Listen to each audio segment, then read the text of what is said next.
Good morning student, welcome to Hackroot institute. आज का आपका टॉपिक है कैरी लुक अहेड एडर।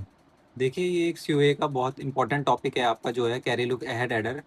इससे टॉपिक को समझाने से पहले मैं आपको पहले बताता हूँ कि एडर क्या होता है। देखो, एडर एक कॉम्बिनेशनल सर्किट होता है जो एडिशन परफॉर्म करता है दो नंबर के बीच में। ठीक, अब इसके बाद इसके दो टाइप्स होते हैं, एक होता है हाफ एडर और एक होता है फुल एडर। हाफ एडर में क्या होता है, हाफ एडर में हमारे पास दो इनपुट आ रहे होते हैं और दो ही आउटपुट आपको मिलेंगे। जैसे मान लीजिए एक ए इनपुट जा रहा है और एक बी इनपुट जा रहा है। तो हाफ एडर एक तो आपके पास आ जाएगा सम और एक आ जाएगा कैरी, यानी कि दो आउटपुट आपको देगा। ऐसी फुल एडर होता है, फुल एडर के अंदर आपके पास तीन इनपुट आ रहे होते हैं। यहाँ पे देखिए तीन इनपुट आ रहे हैं, ए बी और सी। और फुल एडर में आपके पास दो आउटपुट आएंगे, सम और कैरी। मतलब आउटपुट सेम रहेंगे लेकिन इनपुट आपके पास फुल एडर में तीन होंगे। अब हम पढ़ते हैं कैरी लुक अहेड एडर क्या होता है। देखिए, कैरी लुक अहेड एडर जो होता है वो आपका सुपीरियर होता है फुल एडर से। इसकी स्पीड भी हाई रहती है और ये प्रोपोगेशन डिले रिड्यूस करता है। प्रोपोगेशन डिले मतलब ये टाइम को रिड्यूस करता है सिग्नल के, जब वो फ्रॉम सोर्स टू डेस्टिनेशन जा रहा हो। अब यहाँ पे हम पढ़ते हैं कैरी लुक अहेड एडर। देखिए इसमें क्या है, हमने चार फुल एडर कनेक्ट करे। चार फुल एडर कनेक्ट करने पर अगर यहाँ से हमें पीछे से एक हमने इनपुट मान लिया कि हमारे पास एक सी इनपुट आ रहा है, कैरी इनपुट आ रहा है। फुल एडर कनेक्ट करें यानी कि आपके पास तीन इनपुट आएंगे और दो आउटपुट जाएंगे। तो देखिए तीन इनपुट आ रहे हैं, एक सी इन आ रहा है, एक ए नॉट आ रहा है और एक बी नॉट आ रहा है। तो तीन इनपुट आ रहे हैं तो फुल एडर है। और दो आउटपुट जाएंगे तो एक सी जीरो आउटपुट जा रहा है और एक एस जीरो जा रहा है। ये कुछ इस तरीके से मान लीजिए, आपने मान लीजिए सिक्स सिक्स सिक्स प्लस करें, तीन नंबर को आपने ऐड करा तो सिक्स प्लस सिक्स कितना होता है, 18। तो एट यहाँ जाएगा और एक वन कैरी जाएगा। तो वही चीज़ है, सम यहाँ जा रहा है एस नॉट और वन जो जा रहा है वो आगे वाले नंबरों के लिए जा रहा है। मान लीजिए 777 है आगे, तो वो आगे जा रहा है। तो सी जीरो आपका आगे वाले एडर में जा रहा है। अगर अब हम फुल एडर वन की बात करें तो फुल एडर वन को ध्यान से देखिए, यहाँ पे तीन इनपुट आ रहे हैं, ए वन बी वन और सी जीरो। तीन इनपुट आ रहे हैं और दो ही आउटपुट जा रहे हैं, एस वन और सी वन। फुल एडर टू की बात करूं तो इसके लिए तीन इनपुट हो जाएंगे, carry one A two B two और एस टू और सी टू इसके दो आउटपुट जा रहे हैं। फुल एडर थ्री के लिए अगर मैं बात करूं तो C two A three B three इसके तीन इनपुट हो जाएंगे और एस थ्री और सी थ्री इसके दो आउटपुट हो जाएंगे। यानी कि हर एडर अपने पीछे वाले कैरी पे डिपेंड कर रहा है। देखिए full adder three C two पे डिपेंड कर रहा है, full adder two C one पे डिपेंड कर रहा है, full adder one C zero पे डिपेंड कर रहा है। तो यानी कि सब एक दूसरे पे डिपेंड कर रहे हैं। और हमें क्या प्रूफ करना है कि C zero C one C two और सी थ्री ये सब कहाँ पे डिपेंड कर रहे हैं, सी इन पे जो शुरू में कैरी आया है। ठीक, तो ये चीज़ हमें प्रूफ करनी है। तो अब आपने यहाँ पे एक टेबल बनानी है। मान लीजिए हमने टेबल बनाई है for adder one, full adder one के लिए हमने यहाँ पे टेबल बनाई। तो हमारे पास तीन इनपुट आ रहे थे, ए वन बी वन और सी जीरो, और हम खाली कैरी वन की बात कर रहे हैं। और हम खाली कैरी वन की बात कर रहे हैं। तो आपने टेबल बनाई, ए one B one C zero, ये तीन इनपुट आ रहे थे और कैरी की बात हो रही है तो आपने सी वन, क्योंकि हमें कैरी डिपेंड कराना है, हमें C zero C one C two C three को डिपेंड करवाना है सी इन पे। तो खाली कैरी वन की बात हो रही है। तो आपने देखो, सबसे पहले टेबल बनाने के लिए आपने चार जीरो चार वन लिखे, दो जीरो दो वन दो जीरो दो वन और zero one zero one zero one zero one, यही कॉम्बिनेशन बैठेंगे। अब आपको क्या करना है, आपको चेक करना है कि आपका ग्रेटर देन वन कहाँ बैठ रहा है। जहाँ ग्रेटर देन वन होगा वहां पे आप वन लिख दोगे। देखो zero plus zero plus zero zero, zero plus one zero. क्यों? क्योंकि ये ग्रेटर देन वन नहीं है। जीरो प्लस जीरो कितना, जीरो। जीरो प्लस वन यानी कि टू, और टू आते ही आप क्या लिख दोगे, one. One plus zero zero, one plus zero plus one two, two मतलब one. One plus one zero, one, और वन प्लस वन थ्री। और थ्री भी आपका क्या होता है, ग्रेटर देन टू होता है, तो वो भी आपने वन लिख दिया। ये आपकी टेबल बन गई। अब आपको लेनी है, अब आपको जो चूज करना है वो वन वाले लेने हैं। तो वन से हम इक्वेशन बनाएंगे। देखिए कैसे बनाते हैं इक्वेशन, यहीं पे मैं आपको दिखा देता हूँ। देखिए सबसे पहले आपने क्या करना है, आपने जहाँ पे जीरो है, देखिए फर्स्ट इक्वेशन मान लीजिए हमारी ये है, ये ए नाम दे दीजिए, ए बी सी और डी। चार इक्वेशन हमारे पास बन रही है। तो सबसे पहले हमारे पास जीरो वन वन, तो जहाँ जीरो है वहाँ पे हम बार लगा देंगे, ए वन बार, बी वन सिंपल लिख देंगे और सी जीरो को भी ऐसे ही लिख देंगे। ठीक, तो यहाँ चेक करो, आपने लिखा है C one equals to A one bar dot B one C zero. ठीक, ये हो गई आपकी ए वाली इक्वेशन। प्लस चार बनेंगी, देखो वन टू थ्री फोर। ठीक, तो सेकंड वाली देखिए, वन जीरो वन, तो जीरो जहाँ है वहाँ बी वन बार आ जाएगा। तो ए वन ऐसे ही रहा, B one bar dot C zero.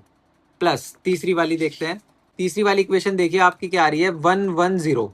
तो वन वन जीरो का मतलब क्या हो गया, ए वन सिंपल लिखेंगे, बी वन सिंपल लिख देंगे और जहाँ जीरो होगा वहां पे क्या लगा दोगे, बार। तो ए one B one C zero bar. D वाली जो इक्वेशन है वो है आपकी वन वन वन। तो ना आपको यहाँ इस वाली इक्वेशन में आपको कहीं पे भी बार लगाने की जरूरत नहीं है। तो आप क्या लिख दोगे, A1 B1 C0। तो आपने देखो ये लिखा है A1 B1 C0। अब आपने क्या करना है, आपने कॉमन लेना है। तो आपने C0 कॉमन ले लिया, तो आपने कॉमन ले लिया, तो यहाँ क्या बचा, A1 बार B1, वो आपने यहाँ लिख दिया, प्लस यहाँ क्या बचा, A1 B1 बार, वो आपने यहाँ लिख दिया। अब आप इन दोनों में चेक करिए, इन दोनों में से आपको क्या कॉमन लेना है, A1 B1 कॉमन लेना है। जब आप A1 B1 कॉमन ले लोगे तो यहाँ क्या बचेगा, C0 बार, वो आपने लिख दिया, प्लस यहाँ A1 B1 कॉमन में चला गया तो क्या बचा, C0।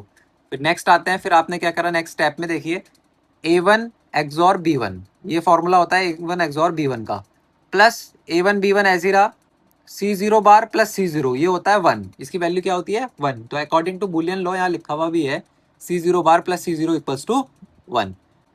फिर आपने नेक्स्ट स्टेप में देखिए क्या करा है, आपने रीअरेंज करा है, A1 B1 पहले लिख दिया, फिर ब्रैकेट वाला लिख दिया और फिर C0 लिख दिया।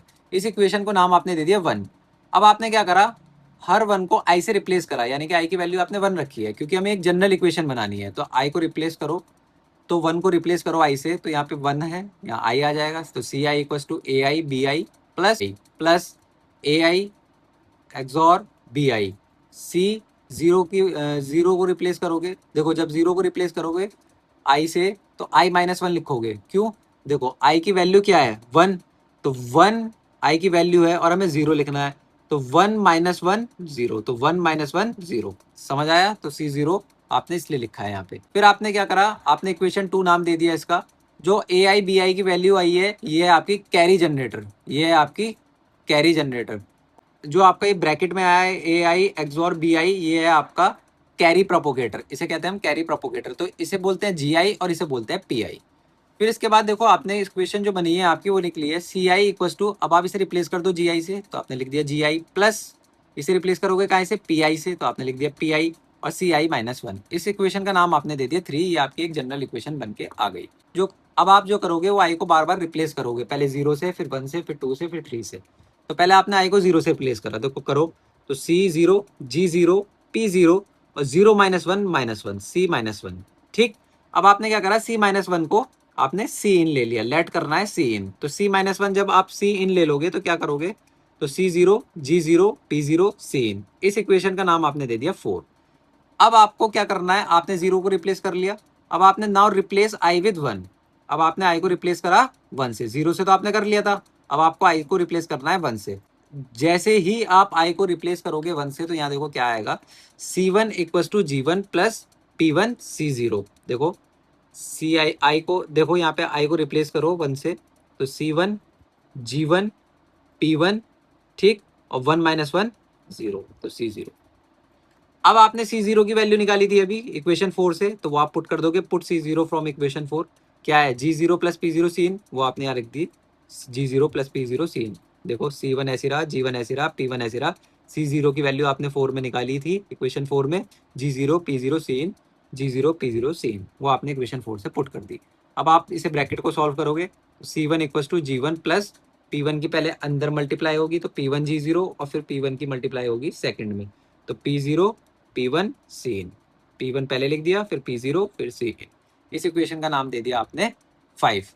अब आपने I को 0 से भी रिप्लेस कर लिया, अब आपने I को रिप्लेस कर लिया 1 से भी रिप्लेस कर लिया। अब आप I को रिप्लेस करोगे 2 से। जब आप I को रिप्लेस करोगे 2 से, तो आपके पास जनरल इक्वेशन क्या बनेगी, C2 G2 P2 और 2-1 1, तो C1। और C1 की वैल्यू अभी आपने निकाली है, जिसे इक्वेशन 5 में जिसे आपने इक्वेशन 5 में लिखा है क्या, G1 P1 G0 plus P1 P0 C इन। ये इक्वेशन 5 से आप C1 की वैल्यू कहाँ पुट कर दोगे, यहाँ पर, तो आप पुट करो, C2 ऐसी रहा, G2 ऐसी रहा, P2 ऐसी रहा। C1 की वैल्यू अभी मैंने बताया, आपने अभी निकाली थी इक्वेशन 5 से, वो आपने यहाँ पे पुट कर दी, लिखा हुआ भी है यहाँ, पुट C1 फ्रॉम इक्वेशन 5। जैसे ही आप वैल्यू पुट कर दोगे, फिर P2 अंदर मल्टीप्लाई होगा, पहले यहाँ होगा, फिर यहाँ होगा, फिर यहाँ होगा, ठीक, तीनों में होगा। तो C2 ऐसी रहा, G2 ऐसी रहा, P2 की मल्टीप्लाई करो तो G1 P2, ठीक, फिर P2 यहाँ भी आ गया, देखो P1 P2 G0, फिर यहाँ भी आ जाएगा P0 P1 P2 और सेम, ये मल्टीप्लाई हो गई, आपने इक्वेशन नंबर 6 नाम दे दिया। अब आपने I को 0 से भी रिप्लेस कर लिया, 1 से भी रिप्लेस कर लिया, 2 से आपने कर लिया, लास्ट आप करोगे I को रिप्लेस 3 से। जैसे ही आप I को रिप्लेस करोगे 3 से, तो जनरल इक्वेशन देखो क्या थी, तो यहाँ क्या आ जाएगा, C3 G3 P3 और 3-1 2। तो ये लिखा है C3 G3 P3 और C2। फिर क्या करना है आपको, C2 की वैल्यू अभी आपने निकाली है इक्वेशन 6 में, वो वैल्यू यहाँ पुट कर दोगे तो C3 ऐसी रहा, G3 ऐसी रहा, P3 ऐसी रहा। C2 की वैल्यू आपने निकाली है क्या, G2 P2 G1, वो आपने यहाँ पुट कर दी। P1 P2 G0, P0 P1 P2 Cin, वो आपने पूरी की पूरी वैल्यू आपने उठा के ये वाली यहाँ पुट कर दी। अब आप क्या करोगे, P3 की पहले इससे मल्टीप्लाई करोगे, फिर इससे करोगे, फिर इससे करोगे, फिर इससे करोगे।